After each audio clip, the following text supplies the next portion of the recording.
My best friend loved playing jokes. On my birthday, she projected my worst photos in front of everyone, saying she just wanted to liven up the mood.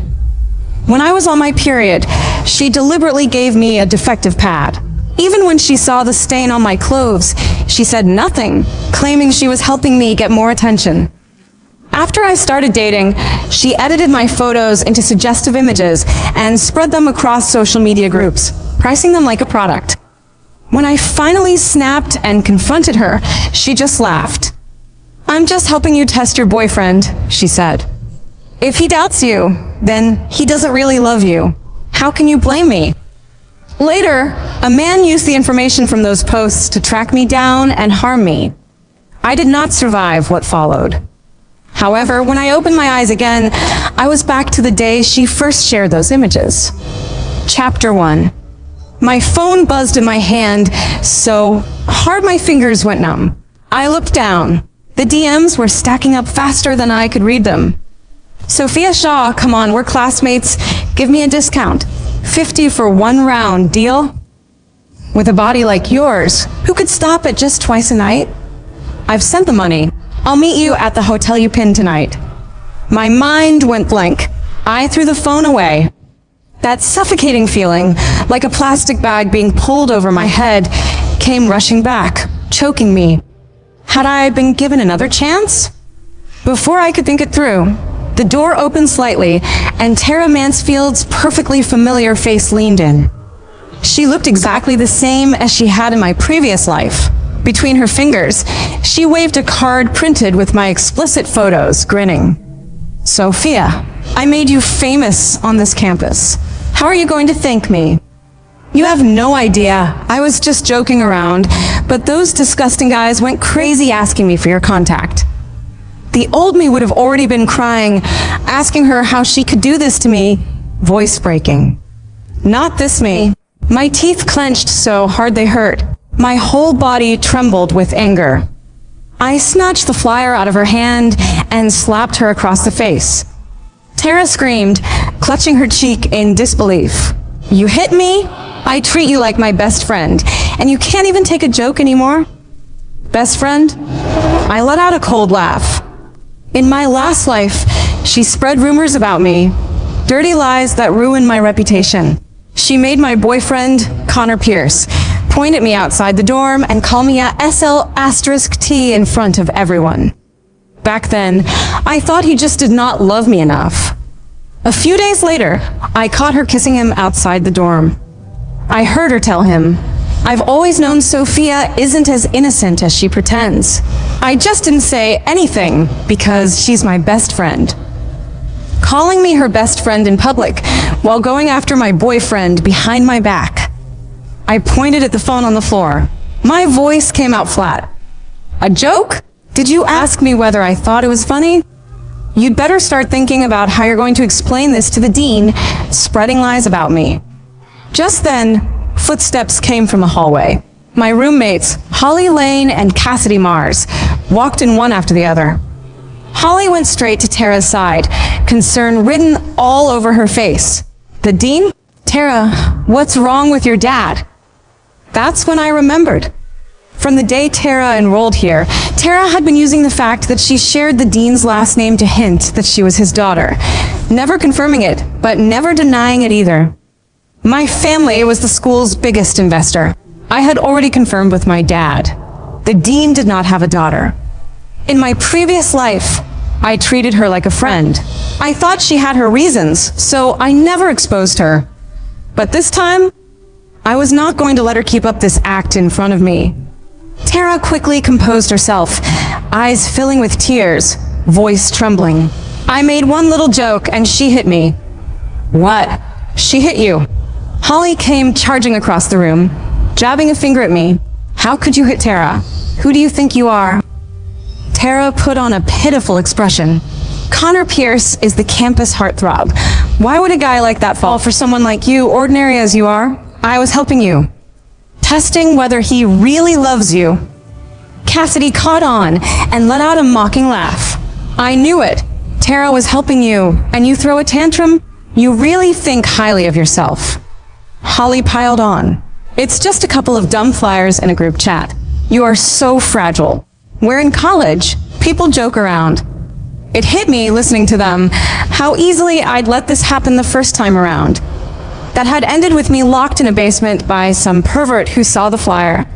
3 days, 3 nights. I died there. Not this time. Chapter 2. I kicked the chair next to me hard enough to send it sideways. Joking around? Then why don't you put your own names and numbers out there and sell yourselves? I looked them dead on, one at a time. Cut the chatter. We're going to the dean's office. Or I'm calling the police. The air fell silent for a few seconds, then they burst out laughing. Tara lifted her chin and tossed her hair. Even if you take it to my dad, what is he going to do, Sophie? Really? I knew her too well. She was banking on me caving like I always had. That ended now. Giving in only gets you trampled. I stepped closer. If you're not scared, let's go right now. Seeing I was serious, her expression stiffened. She quickly grabbed my arm. My dad's busy. He doesn't have time for nonsense. And since you're my best friend, I don't even have to tell him. Before she finished, I turned and walked off. She hurried after me. As long as I found the dean, this would be easy to settle. I sent my dad a quick message and headed downstairs. I got to the front of the building and walked straight into a wall of muscle. I looked up. Connor Pierce. His face was dark, his eyes filled with the same disgust as before. Before I could react, his hand struck my face. The sound rang in my ears. Sophia, didn't expect you to be this shameless. His mouth twisted into a sneer. You wouldn't even let me kiss you before.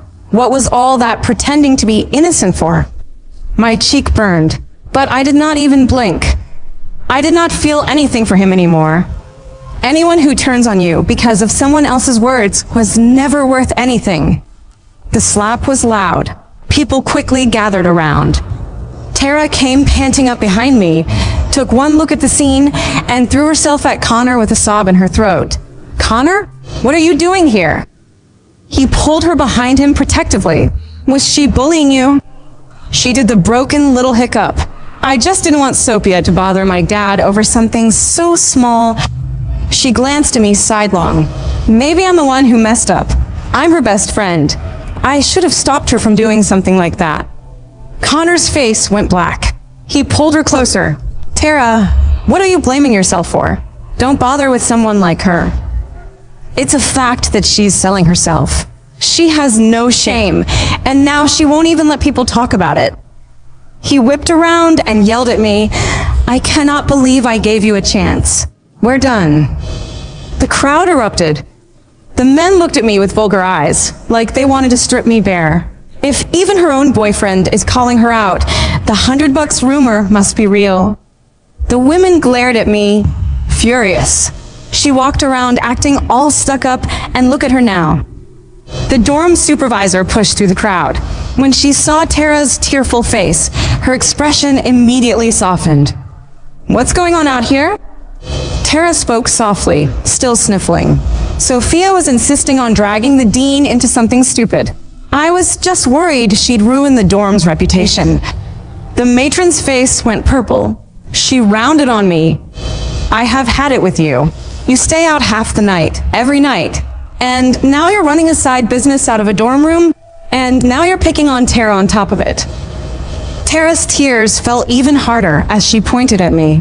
I've seen it myself more than once, coming back late at night with different men.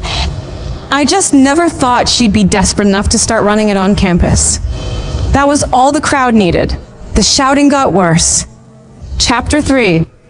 I let out a cold laugh, my eyes fixed on the dorm supervisor. School rules say anyone returning after midnight has to sign in. If that's true, just check the log. In all my time here, I had only been late once. That night, I attended one of my father's events, and the dean personally brought me back. Tara, on the other hand, came back drunk in the middle of the night all the time. The supervisor's expression stiffened. She hesitated. It's the middle of the night. Sometimes a sign-in gets missed. I nodded. Of course, she had already decided Tara was the dean's daughter. She was not going to log her in either way. I pointed at the security camera over the front desk. If the log can miss things, then we can check the footage. That should settle it. Tara's face changed. She grabbed my sleeve. Sophie, why are you still struggling? Just stop now. There's still time to turn back. I shook her off. My voice came out cold. The one who needs to turn back is you. Sophia, why are you doing this to me? I started toward the security room. Connor suddenly grabbed my collar and shoved me aside. Enough! Sophia dropped the act. He curled his lips into a mocking smile. How about this? You kneel and apologize to Tara, and we'll pretend none of this happened. I stared at him. Kneel to her? Is she even worthy of that? His expression darkened. He reached out and forced me down. Don't push your luck. I'm giving you a way out, and you're still acting tough. I stumbled, nearly losing my balance under the force. I lifted my head and stared straight at him. All it takes is checking the cameras to see who's been sneaking out at night. And one phone call to the print shop would prove whether those flyers had anything to do with me. Why won't you check either? He burst out laughing. Selling yourself and still expecting people to believe you? What a joke. His fist slammed into me. That's for seducing men and ruining this school's reputation. The blow was heavy. Pain shot through my body like my bones were coming apart. The crowd joined in. Hit her again. People like her deserve it. And she still wants to go to the dean. Once the dean hears, she's expelled. Expelled. I laughed. I actually laughed. I yelled it back at the guy who had said it. The one getting expelled is going to be you. I am the daughter of this school's largest investor. Even if I offended the dean, there was no way I'd be the one forced out. While I was down, I rolled over, pulled out my second phone, and quickly dialed my father. Someone in the crowd sneered. Still pretending? Calling one of your clients to back you up. Everyone on campus knows what you are, Sophia. Tara was smirking too. Sophia, are we done with the show yet? I ignored all of them. I forced down the rage and spoke into the phone. How far out are you? On the other end, I heard hurried footstep and a voice filled with barely contained rage. He was coming. Fast. I was about to say more when Connor snatched the phone out of my hand and stomped on it until the screen shattered. Tara stepped forward, full of smug satisfaction. So, your customer is almost here? Is it the 100 per time one or the 200 for 3? At that moment, a stern voice cut through the crowd. What in the hell is going on out here? The crowd parted on its own. The dean strode in, white as a sheet. Behind him, my father, his expression even darker.